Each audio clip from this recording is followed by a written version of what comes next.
labaran duniya. Labaru da dumi su babu ɓangaranci cikin gida da ƙasashen waje.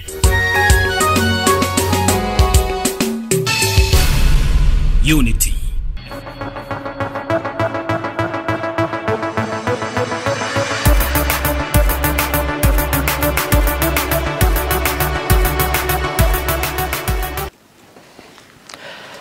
Assalamu alaikum masu kallon tashar Unity TV, barkamu da wannan lokaci da muka saba kawo muku labaran duniya. Da farko a cikin muhimman kanun su. Gwamna Mutfwang ya sassauta dokar hana fita a Mangu. An yi garkuwa da shugaban jam'iyyar PDP na jihar Lagos. Harkokin samar da hasken lantarki na ƙara taɓarɓarewa a Najeriya. A labarin ƙetare kuwa, minista ya ce Mandela na matuƙar farin ciki dangane da nasarar Afirka ta Kudu. Sai kuma a fagen wasanni inda Moses Simon ya ce suna sane da yadda 'yan Kamaru ke amfani da ƙarfi a wasanninsu.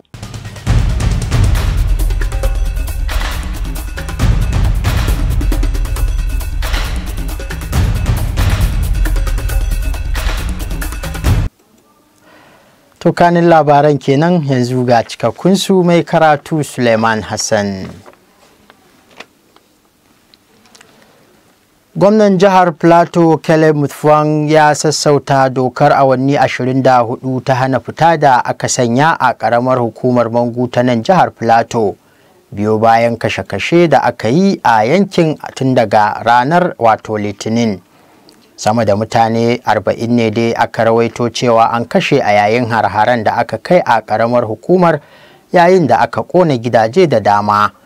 Gwamna Mutfwang, wadda ya bayyana wato sassauta dokar cikin wata sanarwa da aka fitar ranar Juma'a, wadda mai magana da yawun shi ko daraktan shi na yada labarai Gangbere ya fitar, ya bayyana cewa yanzu dokar za ta fara aiki ne daga 4 na yammaci zuwa 8 na safiya a kullum har sai abin da hali ya yi. Ya bayyana cewa an sassauta dokar ne sakamakon samun ci gaba da aka yi na ingantuwar zaman lafiya a ƙaramar hukumar bayan tattaunawa da manyan masu ruwa da tsaki da suka hada da shugabannin al'umma wato da kuma na addinai kowane ɓangare. Idan za a iya tunawa da 'yan bindiga sun kai har-hare a yankuna da dama na ƙaramar hukumar ta Mangu har a ranar Laraba. An tattaro cewa wasu daga cikin waɗanda abin ya ritsa da su, musamman mata da yara, sun nemi wato mafaka a gidan wani shugaban al'umma, amma makasan suka bi su suka zagaye gidan suka kuma karkashe su. An bayyana haka wato wannan ya faru ne bayan wasu har-haren da aka kai a wasu yankuna na ƙaramar hukumar ta Mangu.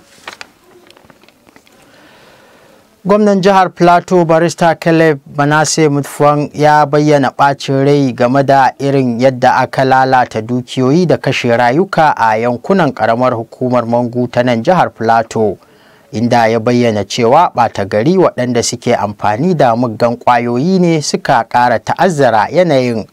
Ya bayyana hakan ne yayin da ya kai wato ziyara yankunan da abin ya faru, inda aka bayyana cewa an kashe wasu ko kuma an ƙona wasu mutane 27 kurmus a wani gida a ƙaramar hukumar ta Mangu, inda ya wato duba irin asarar da aka yi da kuma abubuwan da wato matsalar da rikicin ya jawo wa ƙaramar hukumar Mangun da jihar Plateau. Gwamna Mutfwang ya buƙaci al'ummar jihar Plateau da su kasance masu zaman lafiya da kuma wato rungumar juna.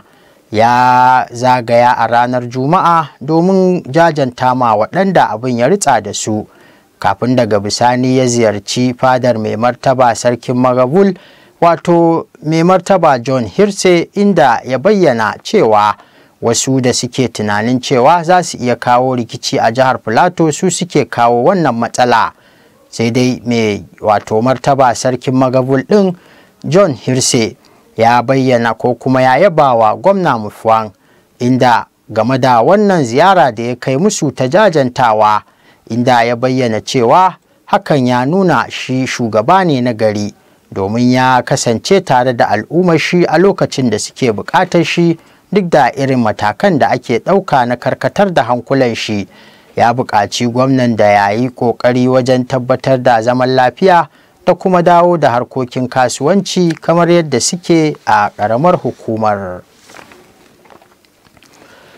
Kotun koli ta tabbatar da hukuncin shekara 5 da aka yanke wa tsohon ɗan majalisar wakilai Faruk Lawal bisa samunsa da laifin karɓar cin hanci na kuɗi dala 500,000 daga hannun ɗan kasuwa Femi Otedola, shugaban kamfanin Zenon Petroleum and Gas Limited.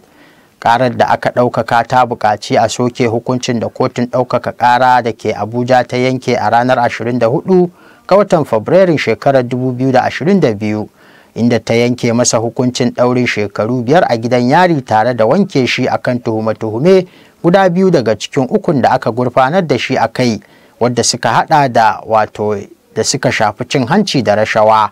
A hukuncin da mai shari'a John Okoro ya shirya amma mai shari'a Tijjani Abubakar ya karanta, kotun kolin ta ce karar da Lawan ya shigar ba ta da cancantar da za a saurare ta, sannan ta yi watsi da ita. Tawagar masu yanke hukuncin da ta kunshi alkalai 5 gaba ɗaya sun tabbatar da hukuncin da kotun ɗaukaka ƙara ta yanke a shekarar 2022, wadda ya tabbatar da hukuncin da aka yanke wa Lawal na shekaru 5 dangane da tuhume-tuhume guda 3 da ake yi masa. Wata kotu a birnin Lagos da ke Najeriya ta yi wa mamallakin cocin Rain Christian Ministry Oluwafeyorbo Daniels ɗaurin rai da rai bisa kama shi da laifin yi wa wata mai halartar cocinsa fyaɗe. Mai shari'a Rahman Oshodi na kotun da ke yanke hukunce-hukuncen laifuka da suka jibinci lalata ta Ikeja ta samu Pastor Olufeyirobo Daniel da laifin yi wa mambar cocinsa fyaɗe da kuma lalata. Dama dai gwamnatin jihar Lagos ta gabatar da faston a gaban kuliya a watan Mayun shekarar 2023 bisa laifi 3 da suka jibinci fyaɗe da lalata da kuma da mata guda 3. Wata shaida da ba ambaci sunanta ba ta shaida wa kotun cewa Mr. Daniels ya yi mata fyaɗe a lokacin gudanar da addu'o'i a gidan faston da ke unguwar Lekki a Lagos. Kamfanin dillancin labarai na Najeriya NAN ya rawaito wata shaida wadda ita ma ba mambar cocin ce, ta ce faston ya yi mata fyaɗe a wasu lokuta kuma har ta samu juna biyu, amma sai cikin ya ɓare yayin wani haɗari da ta samu a kan titin Ilori zuwa Ibadan. An yi garkuwa da shugaban jam'iyyar PDP na jihar Lagos Mr. Philip Avioji. An dai yi garkuwa da shugaban jam'iyyar PDP ne akan titin Lagos zuwa Ibadan da misalin karfe 6 na yammacin Alhamis. Sakataren watsa labarai na jam'iyyar Honorable Hakim Amode ya tabbatar da sace shugaban na jam'iyyar tasu. Rahotanni dai sun ce an yi garkuwa da shugaban jam'iyyar PDP ne lokacin da yake komawa gida bayan wata ganawa da gwamnan jihar Oyo Seyi Makinde da na jihar Oshun Ademola Adeleke. Wani jami'in 'yan sanda a Najeriya da ke kula da shiyar Tafa a jihar Kaduna ya ƙi karɓar cin hancin naira miliyan guda daga wani shugaban 'yan ta'addan da ya kama, waɗanda suka hana jama'ar jihohin Kaduna, Neja da kuma Zamfara zaman lafiya. Kakakin rundunar 'yan sandan jihar Manir Hassan ya ce DPO'n garin na Tafa ya jagoranci tawagar jami'ansa wajen kama ɗan ta'addan Bello Muhammad da ya fito daga Zamfara a wani otel da ke garin, tare da samunsa da kuɗi da ya kai kusan naira miliyan 2.5 da ake zargin kuɗin fansa ne daga garkuwa da mutane. Hassan ya ce yayin bincike Muhammad ya amsa cewa shi mai garkuwa da mutane ne da ke gudanar da ayyukansa a dajin Kadarko da ke jihar Kaduna, kuma kuɗin da ke tare da shi wani kaso ne daga cikin kuɗin fansar da suka karɓa. Jami'in ya ce a cikin wayarsa an gano hotunansa dauke da bindiga kirar AK-47 wadda 'yan sanda suka kwace, abin da ya sa ya yi tayin ba da naira miliyan guda ga DPO'n domin bukatar kubutar da kansa, amma baturen 'yan sandan ya ƙi karɓa. Kwamishinan 'yan sandan jihar Kaduna AD Ali ya jinjina wa DPO'n da jami'ansa saboda ƙoƙarin da suka yi da kuma kin karɓar cin hanci. Matsalar hasken wutar lantarki na ci gaba da kamari a Najeriya a yayin da babbar cibiyar samar da wutar lantarkin ƙasa ke neman durƙushewa. ganin yadda wutar da ake samarwa ya ragu daga sama da megawatt 7,000 zuwa ƙasa da 3,500 yanzu. Wato haka dai yankuna da dama a Najeriya na fama da rashi ko kuma ƙarancin hasken wutar lantarki, wadda ke jefa su cikin matsanancin yanayi na duhu da kuma hana su gudanar da sana'o'insu da suka saba yi. A ranar Alhamis 25 ga watan nan ne kamfanin rarraba hasken wutar lantarki na ƙasa wato TCN ya tabbatar da matsalar da babbar cibiyar samar da hasken lantarki ta fuskanta, har ta sanya ake fuskantar ƙarancin wutar a faɗin ƙasar nan. Kamfanin ya kuma sanar da batun yadda ya rage adadin wutar lantarki da yake kasawa ga kamfanoni 11 da ke rarraba ta a faɗin ƙasar nan, wadda ya ragu zuwa megawatt 3,134 daga megawatt 7,000 da aka saba samu a ƙasar nan baki ɗaya. Sai dai wani kamfani mai zaman kansa da ke aiki da kamfanin samar da hasken wutar lantarki na ISO ya ce wannan matsalar ta kasance wato ta ƙarancin hasken lantarki dai na faruwa ne saboda rashin wadatar man gas da na'urori ke amfani da shi. A baya dai kamfanin da ke samar da hasken lantarki ya yi nuni da yadda yake samarwa kamfanonin da ke rarraba hasken lantarki wato Discos cewa ya tsaya kan megawatt 3,944 a ranar Talatan da ta gabata, yayin da ya ɗan ƙaru a ranar Laraba zuwa megawatt 4,004 kafin daga bisani ya ragu zuwa 3,134 a ranar Alhamis 25 ga watan Janairun nan da muke ciki na shekarar 2024. Babban manajan sashen hulɗa da jama'a na kamfanin samar da hasken lantarki na ƙasa TCN Ndidi Mba shine ya bayyana hakan a cikin wata sanarwa da ya fitar, inda yake cewa kamfanin na ƙoƙarin aiki na haɗin gwiwa da masu ruwa da tsaki domin ci gaba da ƙoƙarin da ake yi wajen magance matsalar ƙarancin wutar lantarki da ake fuskanta a Najeriya. To a labarin ƙetare kuwa, ministan shari'ar Afirka ta Kudu Ronald Lamola ya bayyana cewa tsohon shugaban ƙasar su Nelson Mandela zai dinga murmushi a cikin kabarinsa sakamakon nasarar da ƙasar ta samu a kotun duniya dangane da ƙarar da suka shigar a kan yakin da Isra'ila ke yi a yankin Gaza. Yayin da yake tsokaci wurin taron shugabannin jam'iyyar ANC a Johannesburg bayan yanke hukuncin kotun ICJ, Lamola ya ce a matsayin tsohon shugaban ƙasar Mandela na samar da kotun hukunta laifukan yaƙi, hukuncin zai faranta masa rai sosai. Jam'iyyar ANC dai ta daɗe tana kare muradun Falasɗinu, lura da yadda ita ma ta yi yaƙi domin kawo ƙarshen mulkin wariyar launin fata a ƙasarsu, wadda tsohon shugaban Falasɗinu Yasir Arafat ya goya wa baya a ƙarƙashin jagorancin ƙungiyar 'yantar da Falasɗinu ta PLO a turanci a takaice.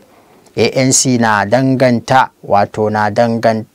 danganta fafutukar da ta yi da irin wadda Falasɗinawa ke yi, abin da ƙasar Isra'ila ke adawa da shi, inda ƙasar ta yi watsi da ƙarar Afirka ta Kudu da kuma bayyana shi a matsayin zargi marar tushe. Prime Minister Isra'ila Benjamin Netanyahu ya bayyana cewa zargin aikata kisan kiyashi da Afirka ta Kudu ta yi a kotun duniyar shaci faɗi ne, yayin da ya ƙara da cewa karɓar ƙarar domin nazari a kai da kotun ta yi kuma abin kunya ne. Lamola ya ce matakin da suka ɗauka na kai ƙarar Hague wani yunƙuri ne na ƙasar wajen ganin duniya ta yi amfani da dokokin da suka wajaba yayin bayyana hukunci a matsayin nasara ga hukumomi ko dokokin duniya, da kuma tabbatar da cewa Isra'ila ba ta fi ƙarfin dokokin duniya ba. To a can ƙasar Amurka kuwa, wata kotun Amurkar da ke New York ta umarci tsohon shugaban ƙasar Donald Trump ya biya diyar dala miliyan 83 kan ɓata suna ga wata marubuciya mai suna E. Jean Carroll. Hukuncin ya biyo bayan ƙarar da Ms. Carroll ta shigar cewa Mr. Trump ya ɓata mata suna bayan ƙaryata zargin da ta yi masa a kan cin zarafinta ta hanyar lalata kusan shekaru 30 da suka gabata. A lokacin da alkali ke karanta hukuncin kotun, matar da ke tuhumar tsohon shugaban na Amurka E. Jean Carroll ta riƙe hannun lauyanta zaune a layin gaba na kotu. Wannan hukunci ya faranta wa matar rai, wadda cikin shauƙi ta rungume manyan lauyoyinta biyu bayan alƙali ya kammala karanta hukuncinsa. Kotun ta samu Mr. Trump da laifin ɓata mata suna bayan wasu kalamai a lokacin da yake kujerar shugabancin Amurka a shekarar 2019. Ms. Carroll ta bayyana yadda wannan hali na Trump ke jefa ta cikin fuskantar barazanar kisa, inda kuɗin da kotun ta ce ya biya ya zarce dala miliyan 24 da ta nema sau 4. A cikin sanarwar da ta fitar, Ms. Carroll ta bayyana hukuncin a matsayin babbar nasara ga mata kuma gagarumin shan kaye ga mai cin zarafi. To a fagen wasanni kuwa ɗan wasan gaba na Najeriya Moses Simon ya ce suna sane da yadda Kamaru ke saka ƙarfi wajen buga wasa. Yana mai cewa sun tattauna hakan a tsakaninsu 'yan wasa. A yau Asabar ne dai tawagar Super Eagles ta Najeriya za ta gwabza da ta Indomitable Lions ta Kamaru a wasan zagaye na sili ɗaya kwale a gasar kofin Afirka ta 2023 da ke gudana a Ivory Coast. A cewar Simon Moses, sun san cewa 'yan ƙwallon Kamaru suna saka ƙarfi sosai, amma su ma suna da ƙarfin, inji ɗan wasan yayin taron manema labarai a ranar Juma'a. Ya ce amma yana ganin ƙarfin jiki ba shi ke kawo nasara ba, su burinsu kawai shine samun nasara ta dukkan hanyar da ta dace. Wasa tsakanin ƙasashen wato cike yake da tarihi dai, kuma karo na ƙarshe da suka kara shine a shekarar 2019, inda Najeriya ta yi nasara da ci 3-2 a irin wannan zagaye na gasar.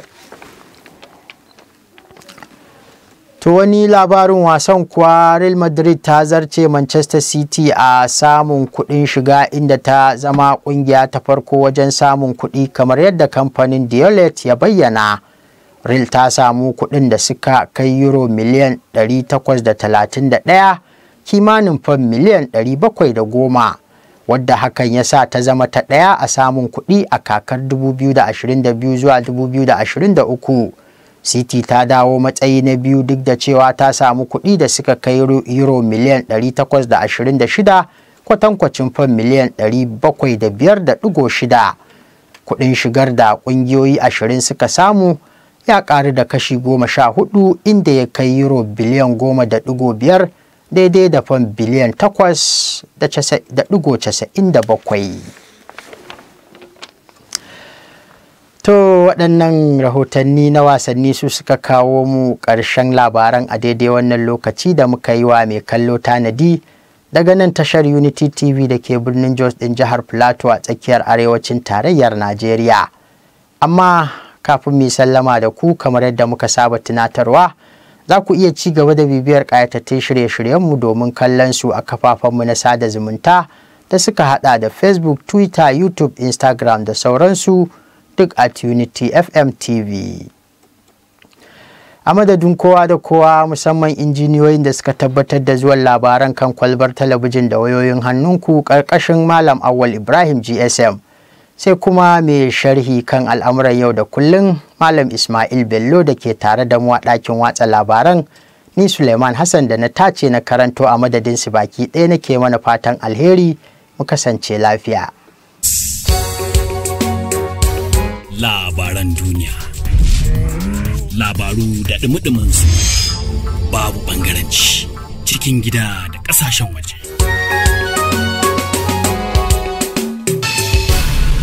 Unity